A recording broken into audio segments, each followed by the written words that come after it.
Okay, I'm going to be podcasting the free response section for the practice test. Please remember that if you're watching this, you can also download the Word document of this test to follow along. Alright, question number 1 is always an equilibrium problem. Before I begin this problem, I'm always going to set up my ICE table. So I'm going to do that on the side here. I have my reaction. Everything is a gas, so it does count. H2O gas, CO2. This question was taken directly from a UC Davis exam. I gave this to you guys early in the year when we first started learning. Initially, okay, that has to do with I. A sealed vessel contains H2 with a partial pressure of 6 and CO2 with a partial pressure of 4. Now, because we are dealing with Kp, the units are going to be atmospheres. Anything else, they'd be in moles per liter, which equals molarity. They do not give us anything, and they tell us that it is sealed. So we know that the water and carbon dioxide values are 0. We're going to shift to the right, minus x, because the coefficients are 1, plus x, 6 minus x, 4 minus x at equilibrium, x and x at equilibrium. Okay, let's continue to read. They tell us it's at 700 Kelvin. That will become important later down here in problem D. At equilibrium, that is here, the partial pressure of carbon monoxide was 2. So, I'm sorry, this should be carbon monoxide, CO. So that means that x is 2. That means that that's 2. That means that this is 2. That means that this is 4. Okay, let's go through and read the problem. I think we figured out enough right now to solve it, though. Write the equilibrium constant expression, Kp. Alright, well, I'm just going to do that down here on the side. Kp equals the pressure of H2O. Sometimes you'll see a little P down below here. Why don't I just go ahead and do that? Pressure of CO over the pressure of H2 multiplied by the pressure of CO2. Calculate the partial pressure of H2O at equilibrium. So here's equilibrium, here's H2O. We did that. That was 2 atmospheres. Make sure you put your units. Determine the value of Kp. I'm going to plug in to my expression here. I'm going to plug all the equilibrium values in, and I'm going to get 1/2. No units on Kp. Calculate the value of Kc. Okay, so Kp equals Kc RT delta N. Therefore, 1/2 equals Kc 0.0821 times 700 Kelvin to the 0 power. Delta N is the change in moles of products minus the change in moles of reactant gas. We see that the products here, there are 2 gases and 2 gases, so delta N equals 2 minus 2, which equals 0. Anything to the 0 power is 1, so in this case Kp equals Kc, which equals 1/2. Calculate the value of Kc. We did that. What effect would injecting CO2 to the reaction vessel have on the concentration of H2? If you increase CO2 up, and away, it's going to shift away. So this is going to shift left, which is the same thing as shifting to reactants. Therefore, concentration of H2 will increase.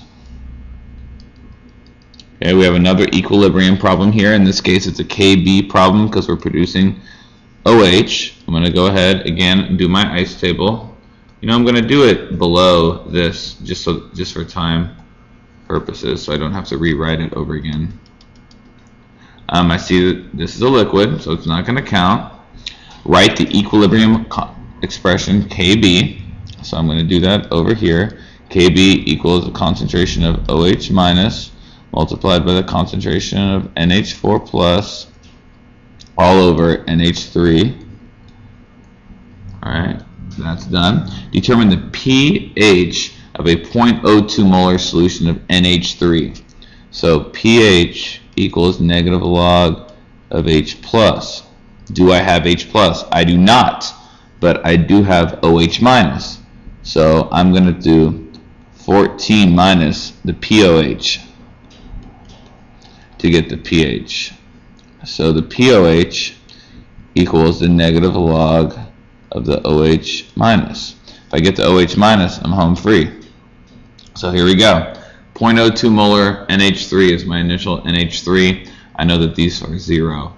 Minus X, plus X, plus X, 0.02 because X was negligible, X, X.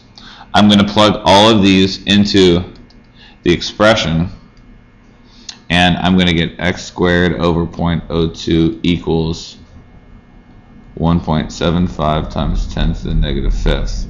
When I do this, X, which equals the OH minus concentration, equals 0.0187.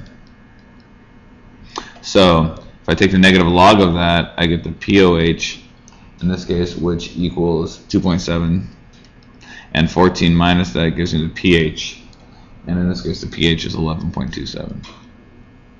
So it does make sense because we did produce a base. The pH is going to be greater than 7. What equation would we use to calculate the spontaneity of this? Delta G equals delta H minus T delta S. I do not see delta S or delta H floating around. Delta G also equals negative NFE. I do not see E floating around. Delta G equals negative RT natural log of K. There's also a log version of this on the chart, but because there's K, actually KB, that's going to be the problem that we're going to use for this. All right, moving on to free response number 2. This is a gas problem. The following problem is about gases. Tells me that a metal cylinder, I'm going to draw that out, has a volume of 5.25 liters, and it contains 3.22 grams of HE, and it contains 11.56 grams of N2. Okay, so it also tells me that the temperature equals 15 degrees Celsius. I'm going to immediately add 273, so that should be, I believe, 288. I'm kind of stupid when it comes to addition and subtraction, but I think I got that one. So 288 Kelvin.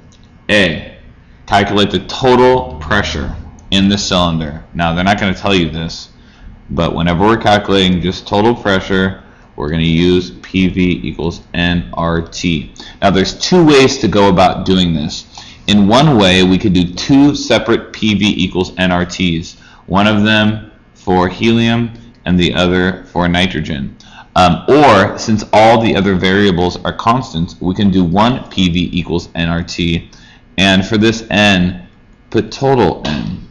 Okay, and that's what I'm going to do. It's a little bit simpler, and it allows me to review a different way of getting partial pressure later. So, P equals nRT over V. Okay, we do not know n. We know that R is 0.0821. We know that temperature is 288 Kelvin. And then we know that volume is 5.25 liters. Okay, let me get n. I'm going to take my 3.22 grams of HE, and I'm going to convert that to moles. And after I convert that to moles, I get 0.805 moles of HE. And I'm going to take my 11.56 grams of N2, and I'm going to convert that to moles, 28 grams for every 1 mole. And I'm going to get 0.413 moles of N2. So I got my moles. I'm going to add those up, and I should get about 1.22 moles total. So that's going to go in to my N. Ooh, there it is right there. So pressure, the total pressure in the cylinder is going to be equal to 1.859 atm. Alright, I'm going to stop there and I'll see you guys later.